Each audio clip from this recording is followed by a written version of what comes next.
In your life, have you ever wondered why the nitro just hasn't hit the engine yet and you haven't sped off at 1,000,000 miles per hour? You're just waiting for that moment to hit? Welcome to the Magnetic Marketing Podcast. This is a podcast that you're going to want to hear. Today, Dan Kennedy and Lee Miltz here are going to talk about the ways that you engineer that moment, which is called the phenomenon. They're going to explain what that is and explain to you the different beliefs, thoughts, behaviors that need to be occurring in order for the phenomenon to occur in your life and take you from 0 to 60 far faster than you've ever dreamed. So let's listen in and see how we can make the phenomenon a reality in your life faster. I don't think there's anybody that has had a bigger impact in the field of direct response than Dan Kennedy. The legend of Dan Kennedy should be ignored at your own peril. They're not really lessons, they're kind of laws that you live by. Dan opened my eyes to what small business marketing looks like. Dan teaches strategic direct response that is timeless. His ripple effect touches people who don't even know his name. The world as we know it was changed because Dan Kennedy became obsessed with marketing. Welcome to the Magnetic Marketing Podcast with your host, Dan Kennedy. Hello, everybody. This is Lee Miltz here, and Dan Kennedy, who is already with us. Dan and I are going to discuss the topic of the phenomena and how to move your business up to a new level in 12 months. So hello, Dan. Hi there. Dan, one of the things that you're most famous for, and I think most people know this, is helping people become millionaires in everyday businesses. You help people in almost every conceivable type of business move their incomes up. You create new marketing plans. You help people with ways to leverage their existing businesses that affords them more financial freedom, more time off, easier systems for running their business. I don't mind saying that you are known as the Napoleon Hill of our generation. A couple of years ago, when I was interviewing you for the Renegade Millionaire System, you talked about people that you work with who had had the phenomena experience. So my first question is, exactly what do you mean by the phenomena experience, and what was your inspiration for the term phenomena? The inspiration for the term, to be honest with you, I don't actually know where it came from. But the concept, the first time that I really heard about the concept behind it, I was still in my teens, and it was on a recording by what is now a early pioneer of self-improvement and success education in this country, Earl Nightingale. And it's in his program called Lead the Field. And Earl talked about the fact that there was a time that occurred in every entrepreneur's life when everything would go right. The planets would align, the clouds would clear, the sun would shine, etc., and that you attract more of everything you need, more opportunity, more cooperation from important and influential people, more resources. You would accomplish more and create more income and more wealth in a 12-month period than you had in the previous 12 years combined. At the time that I heard it, it was extremely encouraging to hear that concept presented in Earl's gravelly and authoritative voice as a fact of life.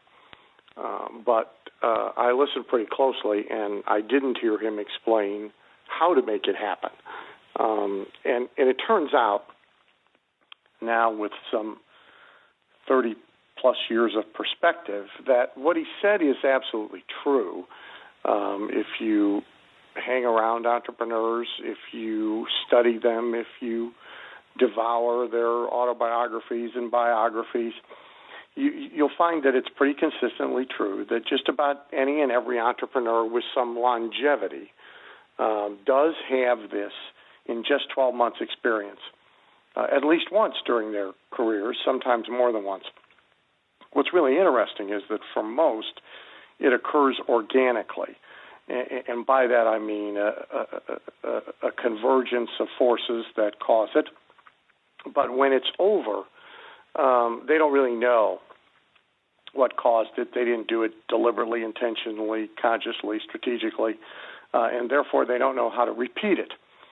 And so I painstakingly worked to figure out if, in fact, it could be triggered at will rather than merely waited for and sort of earned over a period of time, and work to discover the common causes, the secrets behind it when it occurred in people's lives, and how those could be put together and used pretty much at will, so that you can have this occur for you sooner, not later.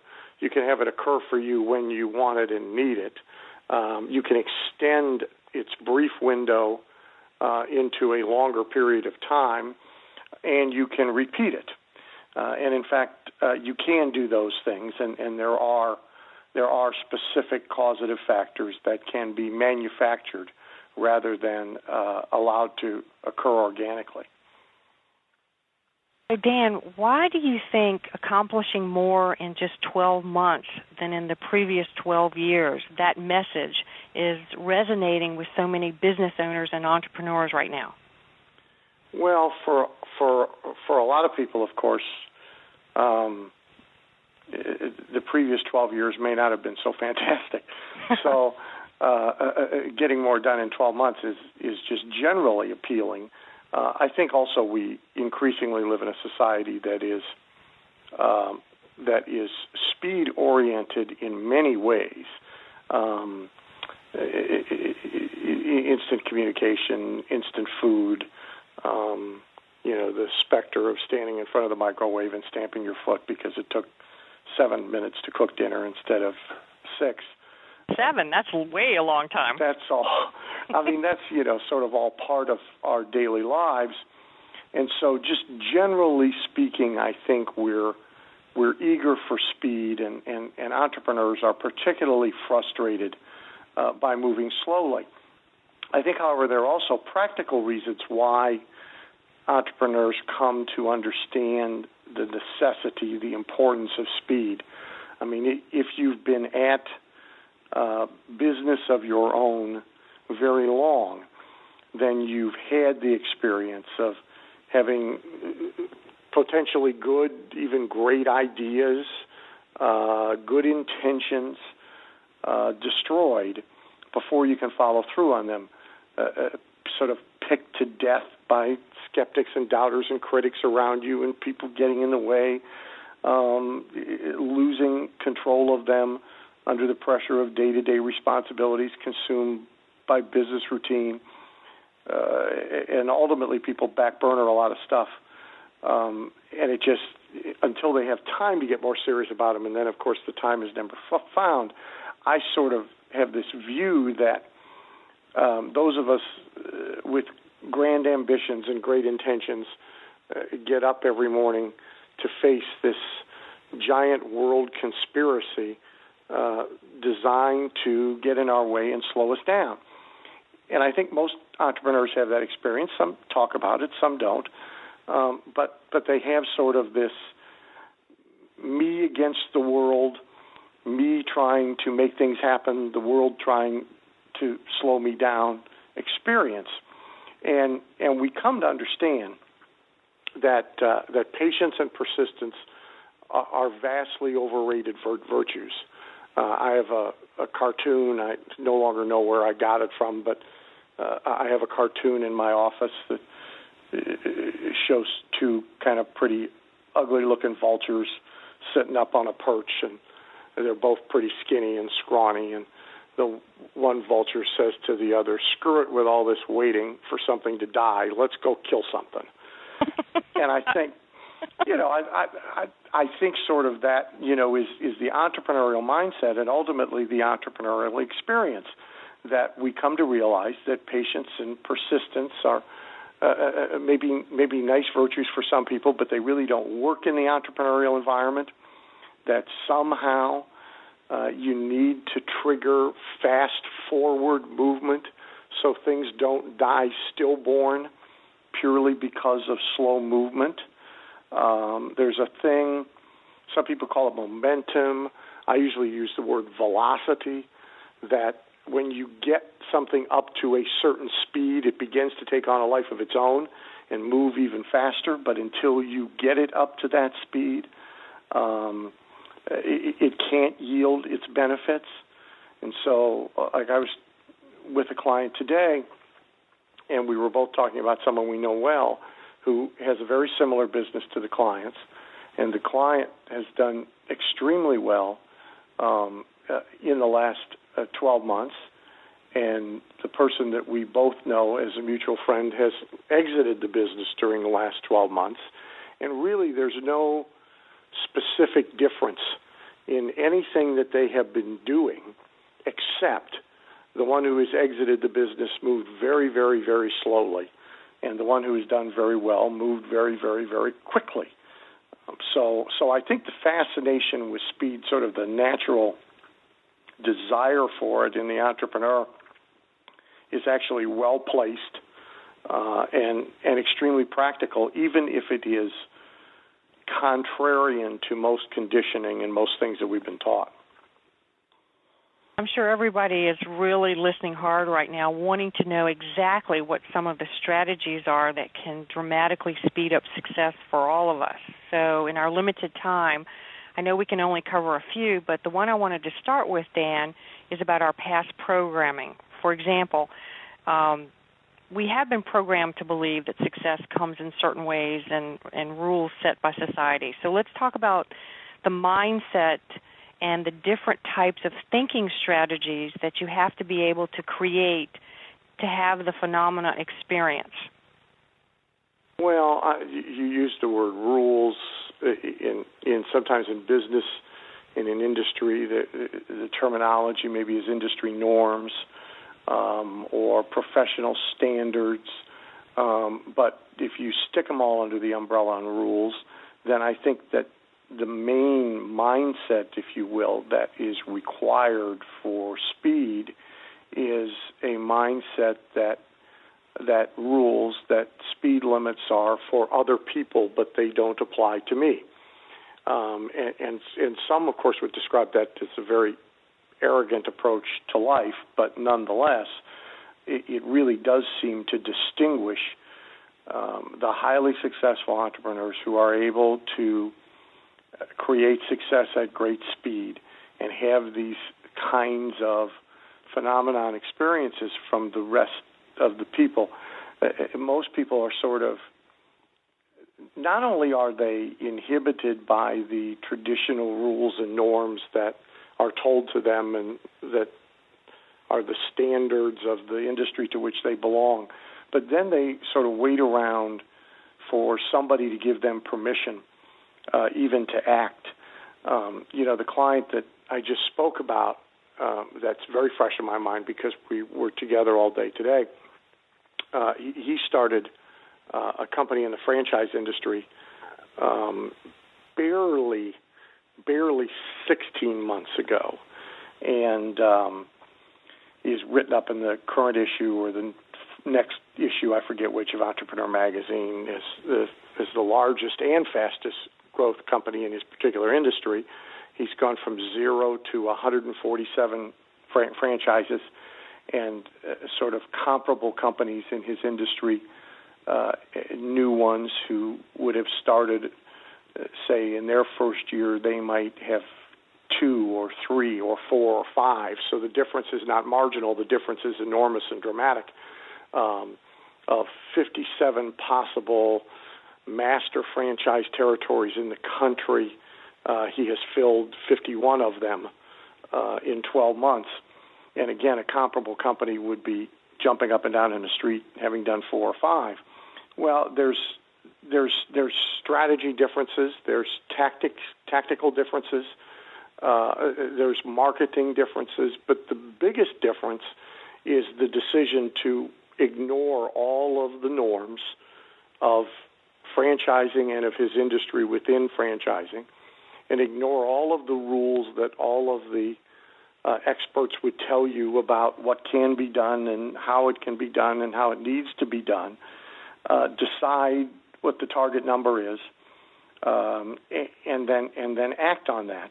in that same industry, I have another client who just very recently told me on the phone of hiring this complete team of experts who have come in and told him that what I just said, what I just described to you that has happened for this client is impossible, that you can't do it, and that there are rules that prohibit doing it. And so he's listening to the experts, and we'll probably do 3 or 4 or 5. And this client has done 147. Not too long ago, I have a restaurant owner who I talk to from time to time, and he opened a brand new restaurant roughly 2 months ago, and with a strategy that he and I had talked about on its grand opening weekend, booked 182 future dinner reservations, each one with a $50 deposit to guarantee them as non-cancelable reservations. And so in his first 2 days of business, he put 180 dinner reservations on the books with prepaid deposits.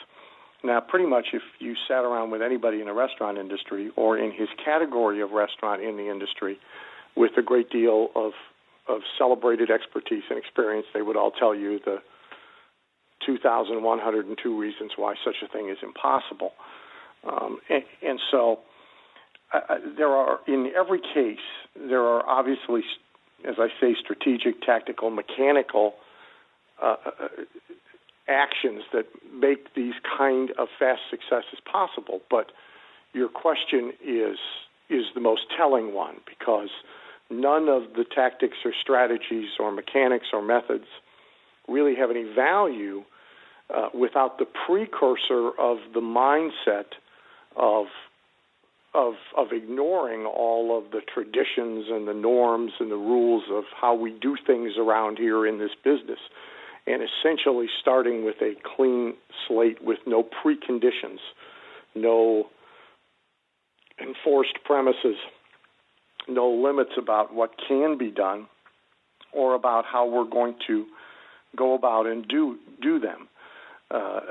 One of my favorite stories about this is, and now it's been long enough that people sort of take it for granted, but it really hasn't been that long since all long-distance telephone activity in the United States was owned and controlled by one company, AT&T.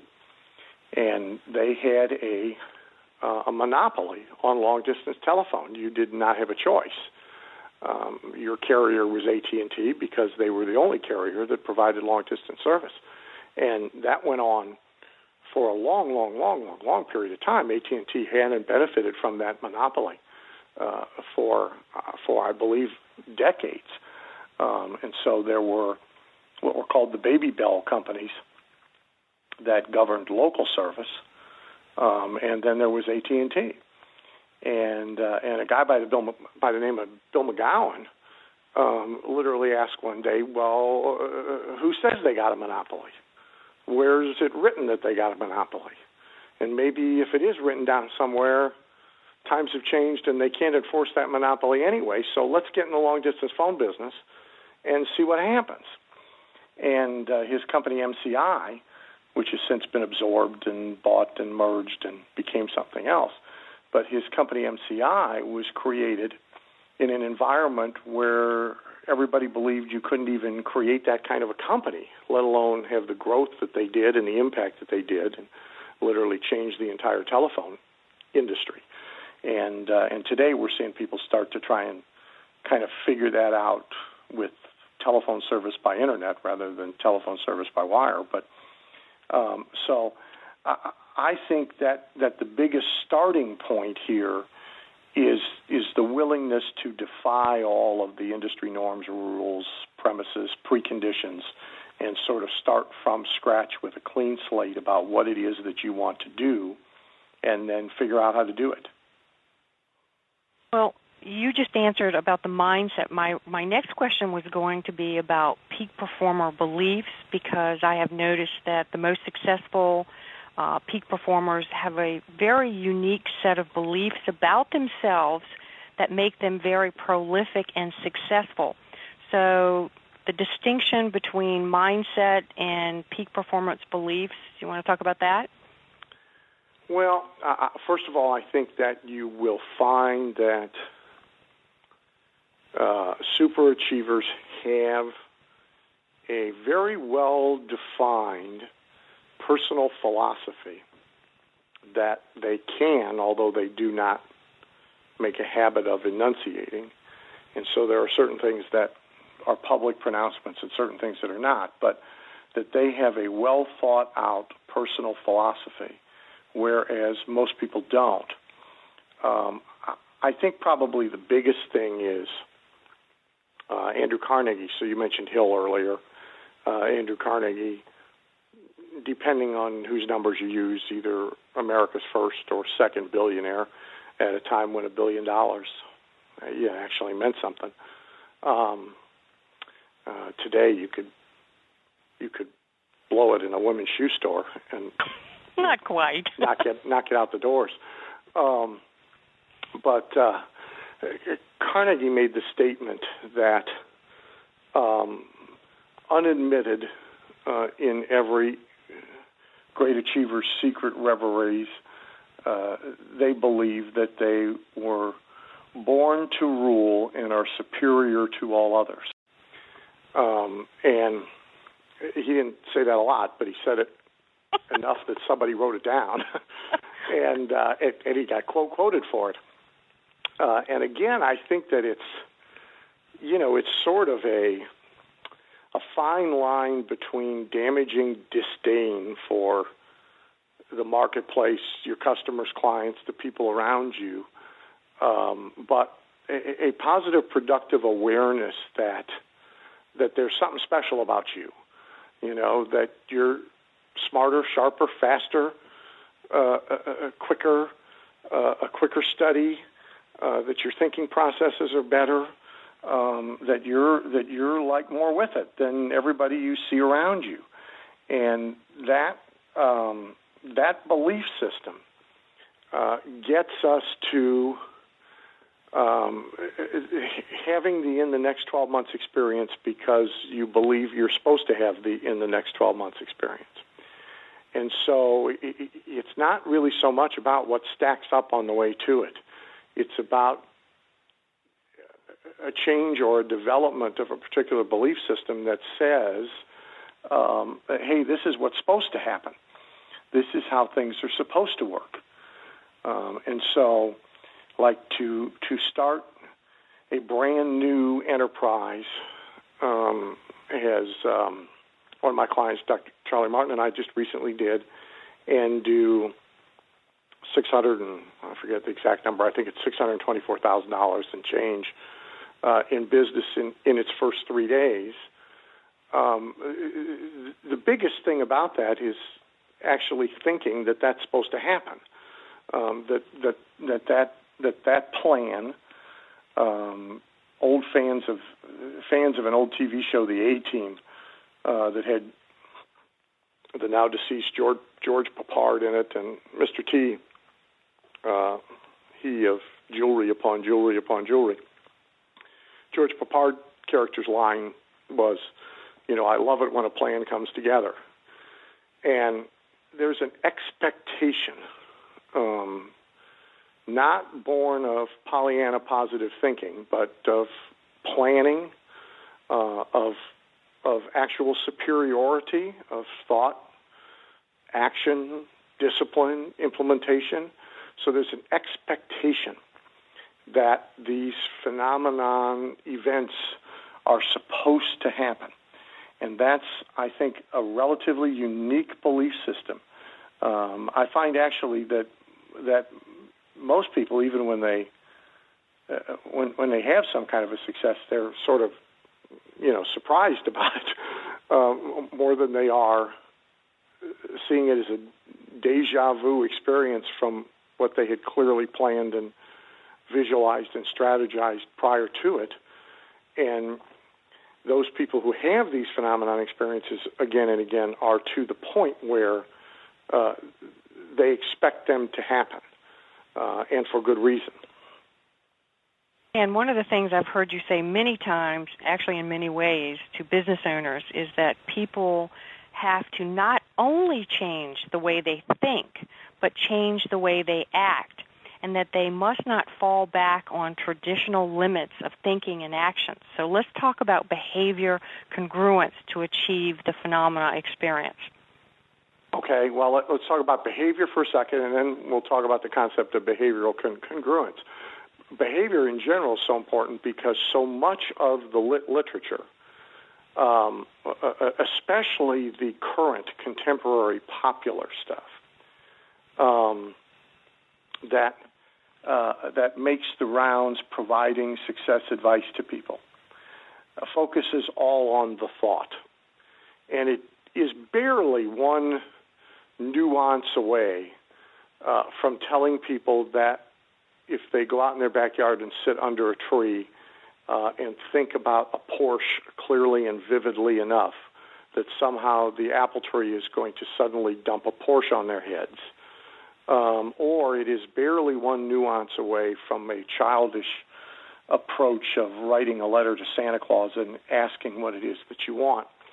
And so, I'm very big on telling people that thinking alone won't make it so.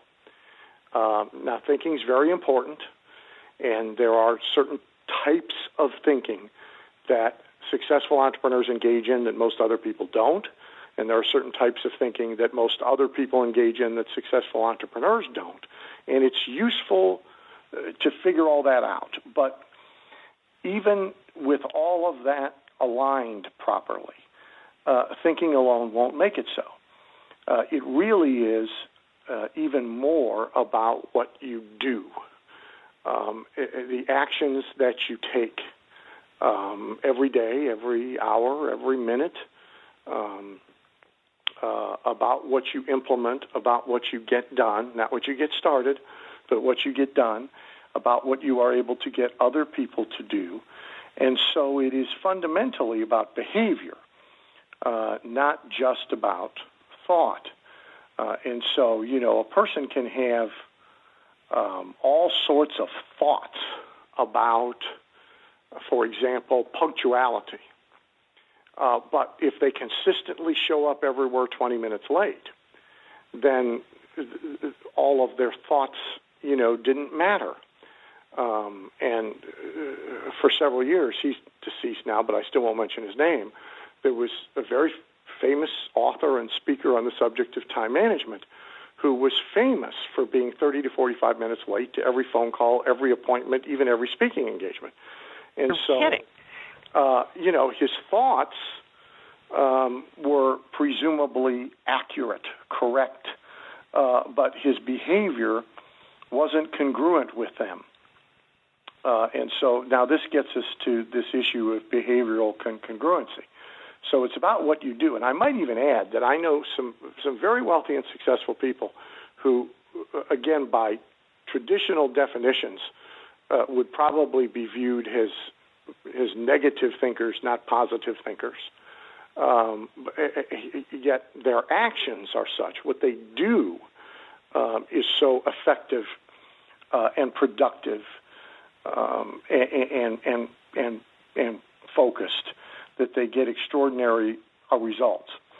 So I think there's actually some harm done with this pseudo-metaphysical, to differentiate from legitimately metaphysical, pseudo-metaphysical, happy thought popularized stuff that tells people if they just change the way they think, marvelous things from their cancer going away to their bank account fattening will occur, because that's BS. It has more to do with what it is that you do. And then what you do needs to be congruent with two very important navigational points. One is it has to be congruent with the thoughts, the intentions, the ambitions, the goals, the plans. I had a very frustrating conversation. I have this particular type of conversation often. I had a very frustrating conversation a few days ago with somebody who described at great length how they wanted to take their business from $3 million a year to $30 million a year in 12 months, and they had a reasonable plan to do that, and they wanted advice on what needed to be inserted into the plan to really make that happen. One of the things that I recommended was more frequent meetings with their group of distributors and marketers and the people who were responsible for distribution of their products and bringing to them of customers. And so I suggested a format for 3 meetings a year, and I won't bore you with the details, but when it was all said and done, the person wanted to go from $3 million to $30 million a year, but they didn't want to do 3 meetings a year, and actually they didn't want to do any meetings. And there's a handful of other things that would be all classified under the headline of work that they didn't want to do either. That's hilarious. And, well, yeah, it is. But it is just listening to it, Dan, it is hilarious. But it's increasingly epidemic. Because people don't want to work? Yeah, and they, they think they can actually get away with getting whatever it is in the result category that they dream up and want, without doing some things that may not in and of themselves provide intrinsic pleasure. And so actually that's the definition of childish behavior. Yes. And not multimillionaire behavior. It's the definition of childish behavior. And so sort of the first navigational point is that your behavior has to be reasonably congruent with what it is that you're trying to attempt to do with the status you want, with the income you want, with the wealth you want, and so forth. And then the second navigational point is that it has to be congruent with people who can serve as models, who have already achieved something comparable to what it is that you are setting out to achieve. So if you're setting out to have the most successful NASCAR team this year, and you're going to invest umpteen billions of dollars to do that, you would be well advised to microscopically study the people who have had the most successful NASCAR teams as predecessors to you, and perhaps the people who've had the most successful NFL team and the most successful Major League Baseball team and the most successful whatever other analogy you want to draw, not necessarily to be confined by what they have done, but to understand what they have done, to identify the commonalities in what they have all done so that you can make your behavior congruent with theirs. That's really the fastest way to speed up the achievement process. Is if you can build yourself a composite made up of commonalities in behavior of people who have achieved what it is that you want to achieve, and then bring your behavior in conformance with them, then you're literally instantly and automatically transported to the goal or the objective. So if they all get up at 5 o'clock in the morning and spend 2 hours doing a list of the same 5 or 6 things before they start the workday, my heartfelt recommendation to you would be start getting up at 5 o'clock in the morning, even if you don't totally understand why that's important or significant. And if you're able to invalidate it later, then modify the behavior as you wish. But at least start there. And so there's a lot of people running around whose behavior is completely incongruent with the objectives that they speak about, the objectives that they aspire to and that they think about, and any model that you might be able to find who has already achieved those objectives. If you take a simple thing like, say, writing a book, almost anybody who writes prolifically, fiction, nonfiction, doesn't make any difference. Stephen King, Mark Victor Hansen, Jack Canfield, pick whoever it is you want as a starting point. But if you will do a serious investigation of highly successful authors, especially those of more than one book, you'll find all sorts of differences in the way they approach things. But the one thing you'll find that is almost a universal commonality is that they write every day, and they write to a quota every day, and they don't quit until they've hit the quota. So that might be a page a day for one person. It might be 10 pages a day for another. But they all have that in common. They write every day. They write to a quota every day, and they don't quit until they've hit the quota. So some days they might, be zipping along and get there in a half an hour, and other days they might have dreaded writer's block and be distracted by the barking dog or the dog that didn't bark, and it might take them 4 hours to get to the quota, but they don't quit until they get there. So now once you know that, if you tell me you're serious about writing and you're serious about putting together a good book or a series of books, but you tell me I only want to write when I feel like it, or I only want to write when I'm inspired, or I only want to write on the third Thursday of the month, or I don't want to write on days when my kids have Little League games, then you're full of crap, because your behavior is not congruent with what is required in order to achieve the objectives. Hey, I only want to spend a couple of minutes on this, but you and I have this conversation all the time that somehow people have gotten the concept that they can become wealthy and massively successful and not work. So just speak on that briefly. Well, it's an extremely appealing concept. Yes. And so a lot of people like to sell it. There's that thing I talk about, be the wizard, beware the wizard. So it's an extremely appealing concept to sell, but upon close examination, it does not hold up. Well, I know how much you work. I work hard. All the entrepreneurs that we both work with pretty much work hard. So when people are thinking about their future and they're planning more vacations than they are work days, it becomes very disturbing to me that they think they're entitled to this success without actually earning it.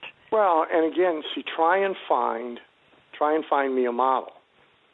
Gene Simmons, there's the famous episode in Gene's show of him recovering from cosmetic surgery, all taped up like a mummy, supposed to be lying in bed, and he's got the whole house full with 5 different business meetings going on in 5 different rooms at the same time, to the enormous annoyance, of his wife. Now, a lot of people, for a variety of reasons, try and make it look like they're not working, that what they do is either ridiculously easy or takes very little time. But again, upon close examination, you would find that that is not true. Our friends who are internet gurus, who talk extensively about all of the money that can pop out of the printer connected to your computer.